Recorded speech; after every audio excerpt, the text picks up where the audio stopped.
സുഹൃത്തുക്കളെ, നമ്മളെ കയ്യിൽ HS-ൻ്റെ ഹൈ സ്പീഡിൻ്റെ കിറ്റ് കേട്ടോ. എല്ലാ ഫാനും സൂട്ടാവുന്ന കിറ്റ് പുതിയ സ്റ്റോക്ക് വന്നിട്ടുണ്ട്.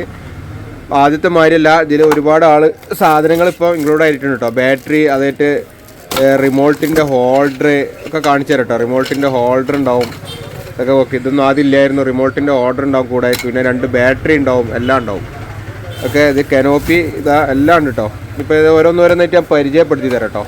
അപ്പോൾ ആവശ്യമുള്ളവർ നമ്മളായിട്ട് വാട്സപ്പ് മുഖേന കോൺടാക്ട് ചെയ്യുക. എല്ലാവരും വാട്സപ്പ് മുഖേന കോൺടാക്ട് ചെയ്യുക കേട്ടോ. ഓക്കെ, അതെങ്കിൽ മാത്രമേ നമുക്ക് കിട്ടുള്ളൂ, വിളിച്ചാൽ കിട്ടണമെന്നില്ല. ഇതിൻ്റെ പ്രൈസ് എന്ന് പറയുന്നത് 1450 രൂപ കേട്ടോ. 3 വർഷം കോയിൽ വാറണ്ടി ഉണ്ടാവും.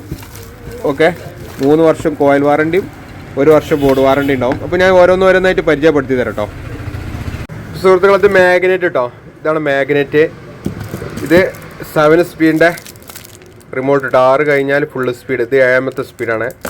പിന്നെ കനോപ്പി, നിങ്ങൾക്ക് ഏത് കളറാണ് വേണ്ടതെന്ന് വെച്ചാൽ പറഞ്ഞാൽ മതി. ബാറ്ററി ഉണ്ടാവും. ഇതൊന്നും ആദ്യം ഇല്ലായിരുന്നു കേട്ടോ. ഈ 2 സാധനങ്ങൾ മുമ്പില്ലായിരുന്നു. പക്ഷേ പ്രൈസ് 1450 ആയിരുന്നു മുമ്പും. ഇപ്പോൾ ഇത് രണ്ടും എക്സ്ട്രാ കൂടിയിട്ടുണ്ട്. ഇത് റിമോട്ടിൻ്റെ ഹോൾഡർ ഉണ്ടോ, നമുക്ക് ചുമരുമ്മൽ ഇങ്ങനെ വെച്ചിട്ട് റിമോട്ട് ഇതിൽ വെക്കാം കേട്ടോ. പിന്നെ കോയിലിന് 3 വർഷം ഉണ്ട് കേട്ടോ. കോയിലിന് 3 വർഷം വാറണ്ടി ഉണ്ട്. ഇതാണ് ബോർഡ് കേട്ടോ. HS-ൻ്റെ പുതിയ ബോർഡ് കേട്ടോ. ഹൈബ്രിഡ് ബോർഡാണ്. AC-ലും DC-ലും വർക്ക് ചെയ്യും. നിങ്ങൾക്ക് സോളാറിൽ വേണമെന്നുണ്ടെങ്കിൽ അങ്ങനെ താല്പര്യമുള്ളവർക്ക് സോളാറിലും ബാറ്ററി പെട്ടിയിലും വർക്ക് ചെയ്യിക്കാം. ഇതാ സാധനം, സോളാറിലും ബാറ്ററി പെട്ടിയിലൊക്കെ വർക്ക് ചെയ്യും കേട്ടോ. ഇതാണ് ബാറ്ററി പെട്ടീൻ്റെ കണക്ഷന്. ഇത് നമ്മളത് ഡയറക്റ്റ് കറണ്ടിന് കൊടുക്കും. ഇത് വേണ്ടെന്ന് വെച്ചാൽ ഇൻസുലേഷൻ ആയിട്ട് കണ്ട് ഇവിടെ ഒട്ടിച്ച് വെച്ചാൽ ഇത് വേണ്ടാത്തവർ. ഇതാണ് കറണ്ടിൻ്റെ കേട്ടോ. ഓക്കെ, ഹൈ സ്പീഡാണ്, നല്ല കാറ്റാണ് കേട്ടോ. ഹൈ പെർഫോമൻസ് ആണ് സാധനം. ഇപ്പോൾ പ്രൈസ് പറഞ്ഞാൽ 1450 രൂപ കേട്ടോ. അപ്പോൾ ആവശ്യമുള്ളവർ നമ്മൾ വാട്സപ്പ് മുഖേന ബന്ധപ്പെടുക കേട്ടോ.